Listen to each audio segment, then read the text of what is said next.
É engraçado como parece que Hollywood nunca consegue acertar um rumo, uma direção para continuar essa franquia.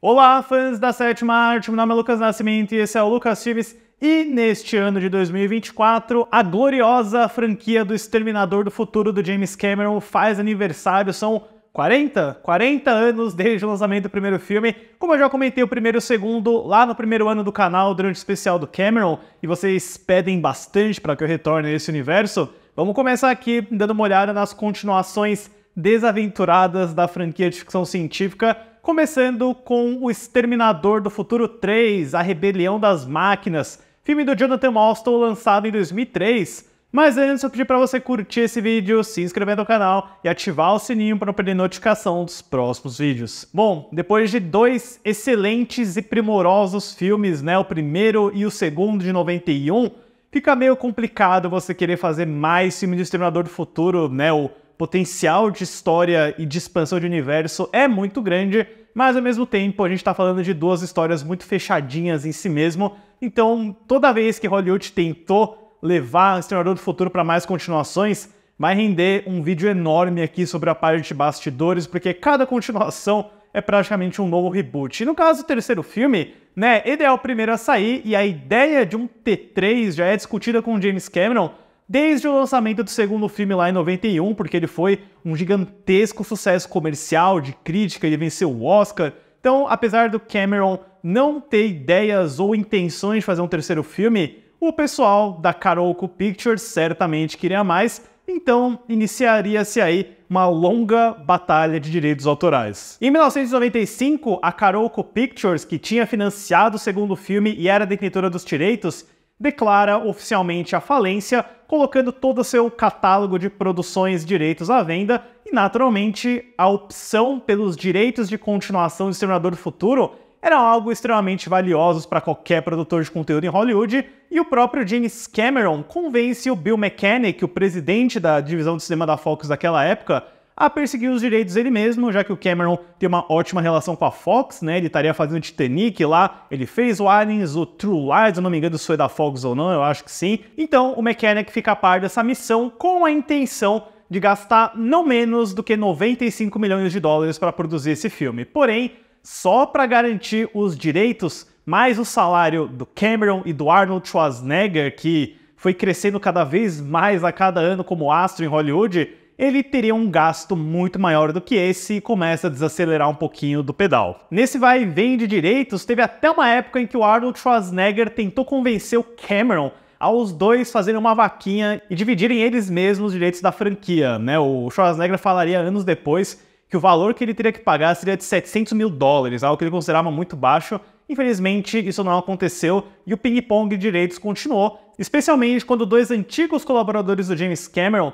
o Andrew Vajna e o Mario Kassar, entram na disputa com a Dimension Filmes, que estava para segurar esses direitos. Na realidade, o Cameron acaba contando em segredo para o Kassar e para o Vajna, durante uma exibição de corte aí de Titanic, que os direitos estavam disponíveis, e aí os dois foram lá, e até para ter uma vantagem, fundam uma própria empresa só para conseguir ter uma vantagem no mercado. Essa empresa seria a C2 Pictures, que, se eu não me engano, nem existe mais, o que deixa o James Cameron extremamente puto e traído até, né? Ele conta que a amizade dos dois acabou depois desse evento, e depois de uma disputa aí com a Fox, com o Bill Mechanic, o Kassar acaba garantindo esses direitos. Ele inclusive também adquire a porção da franquia que era da Gail Lane Hurd, que o James Cameron vendeu em 84 por $1, e ele tá a todo vapor aí agora pronto para fazer o Exterminador do Futuro 3. O James Cameron é convidado, naturalmente, mas ele nega qualquer envolvimento, ele não quer fazer parte, ainda mais depois dessa pirueta do Kassar com os direitos, o que é um grande golpe pro Arnold Schwarzenegger, porque o Schwarzenegger disse que ele não faria outro Exterminador se o James Cameron não dirigisse. Mas o próprio Cameron falou pra ele ir lá, faz, pede todo o dinheiro que você puder, se o roteiro for decente, não tem problema, faz. Então, o Cameron dá a bênção dele, o Schwarzenegger assina pra voltar, e o Kassar e o Vajna logo começam a ir atrás de um roteiro, de uma produção. Eles tinham sim a intenção de trazer o Edward Furlong para ser o John Connor e a Linda Hamilton para ser a Sarah Connor, mas No caso da Linda Hamilton, ela opta por não voltar, porque ela diz que a Sarah não tinha um grande papel nessa história, que ela ia morrer de qualquer jeito.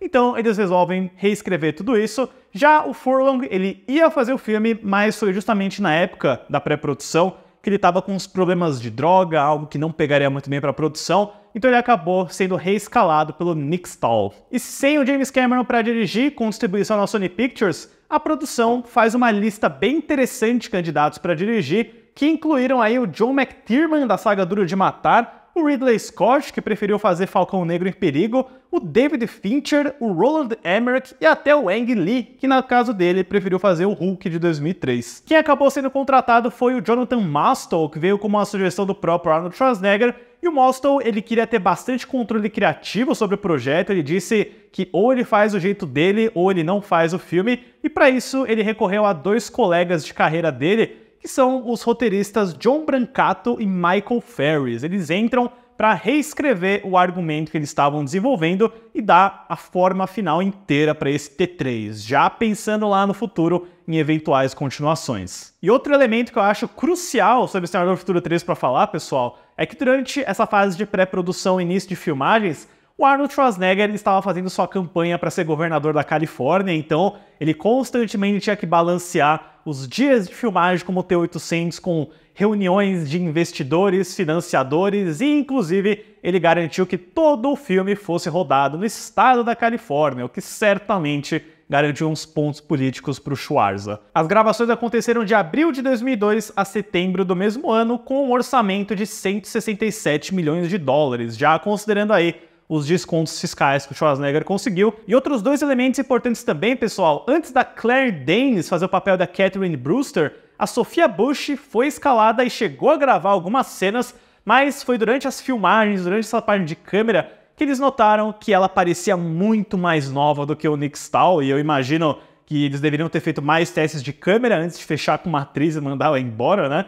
E pro caso aí da Exterminadora, a TX, que foi uma grande mudança na época, né, uma exterminadora feminina, o Schwarzenegger queria que a lutadora Chyna fizesse ela, mas a Famke Janssen da saga X-Men quase fechou esse papel. E em certo ponto, quando eles resolveram trocar o gênero do Exterminador para ser um homem, o Vin Diesel chegou muito perto de interpretar esse papel, né? Imagina o Vin Diesel saindo na mão com o Schwarzenegger. No fim, a modelo Kristanna Loken, que nem tinha tanta experiência como atriz, acabou escalada como a TX. O resultado, Exterminador do Futuro 3, a Rebelião das Máquinas, que chegou nos cinemas em 2003, né, foi um longo período, 12 anos desde a estreia do segundo filme, garantiu aí mais um episódio dessa saga com grande expectativa e que, assim, apesar de não ser um grande filme, de não ser um filme tão memorável, acho que a gente pode concordar que das continuações que saíram, essa é uma das que não fede tanto. A história do filme se passa 10 anos após os eventos do segundo, com John Connor, vivido por Nick Stahl, levando uma vida como nômade e fora de qualquer sistema. Quando a Skynet novamente envia uma poderosa exterminadora, vivida por Kristanna Loken, John é protegido por uma versão reprogramada do T-800, vivido por Arnold Schwarzenegger, em mais uma tentativa desesperada de impedir o julgamento final. Ou seja, é um repeteco do T2. É uma repetição da mesma fórmula, da mesma estrutura, e você meio que não tem o que fazer, você não tem como fazer diferente numa história de Exterminador do Futuro, sabe? Você tem 2 forças opostas extremamente poderosas, com o Schwarzenegger mais uma vez sendo o underdog, porque eles têm a TX como uma exterminadora mais sofisticada, mais poderosa, mas ao mesmo tempo não tão icônica quanto o T-1000 do Robert Patrick, né? O lance dele era muito simples, metal líquido, facas nos braços. Já a TX, eu até acho que ela tem um design muito legal daquele esqueleto interno. Ela tem armas nos braços, lança-chamas, ela pode controlar outras máquinas, então é um overkill em relação ao T-1000, mas ao mesmo tempo não é tão memorável, não é tão icônico, né? E eu sinto que a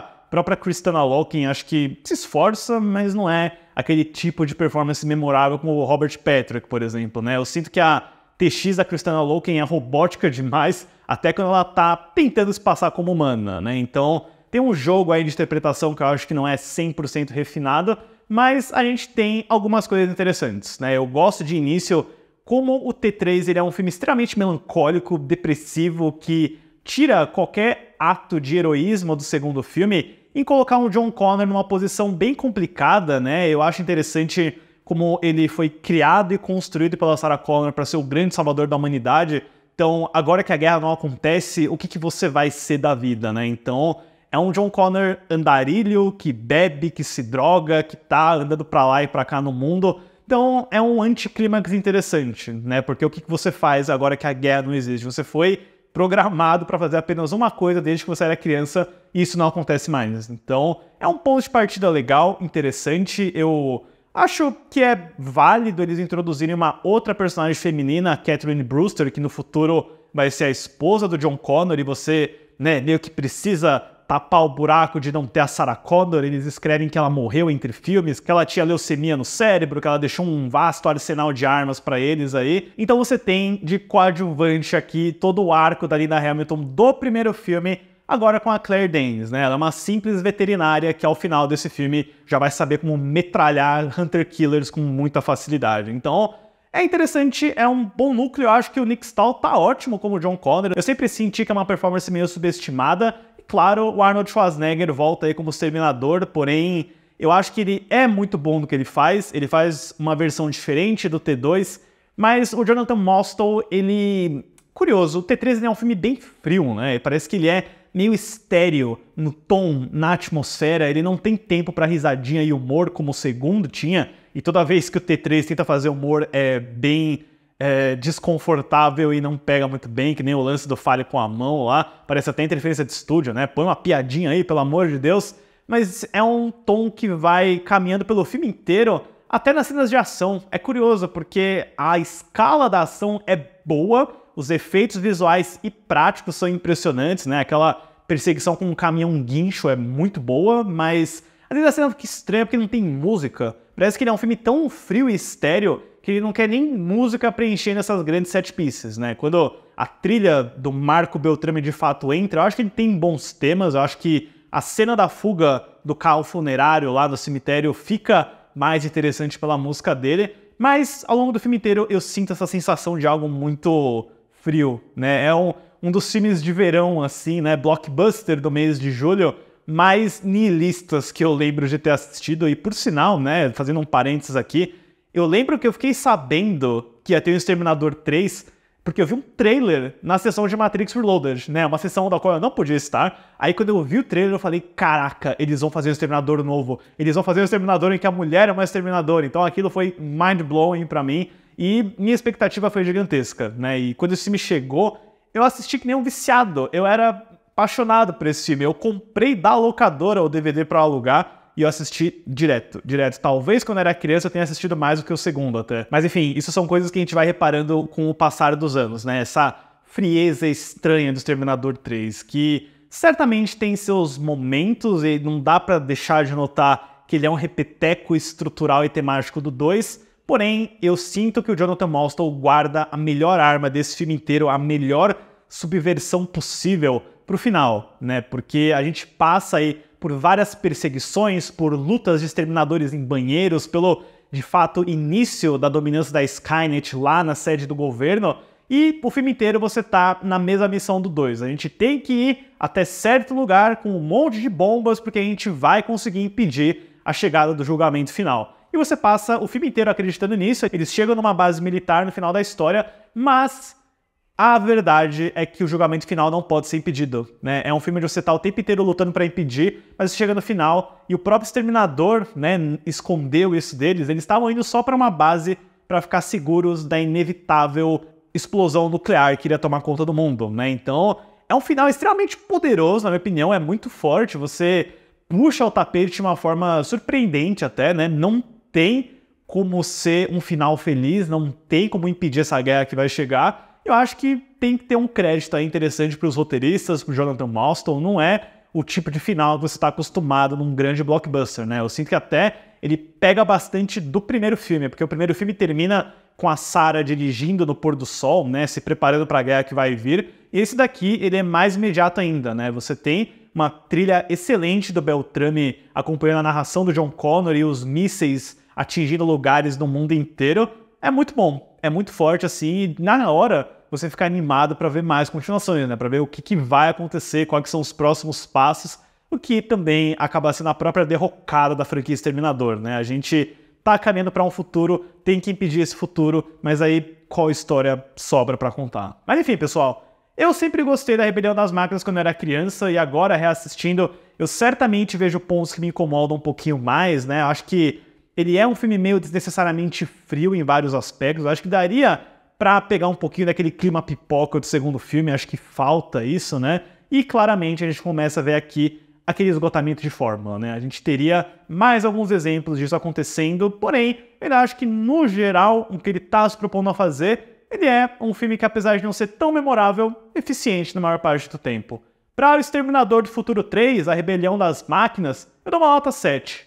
E no lado financeiro, O Exterminador do Futuro 3 vinha com essa grande expectativa, estreando nos Estados Unidos em 2 de julho de 2003, com 44,41 milhões de dólares, que ajustado para a inflação de hoje dá 75,174 milhões, para uma bilheteria doméstica total de 150,371 milhões, que ajustado para a inflação dá cerca de 256,667 milhões, e no mundo inteiro, 433,371 milhões, que ajustado para a inflação dá cerca de 739,719 milhões. Bom, mas é isso, pessoal. Deixem nos comentários depois o que vocês acham do Exterminador do Futuro 3 e se preparem, porque a gente vai falar aqui muito sobre essas continuações que tentaram e tentaram, mas não conseguiram capturar o espírito do original. Certo, pessoal? Obrigado pela visita e até a próxima sessão.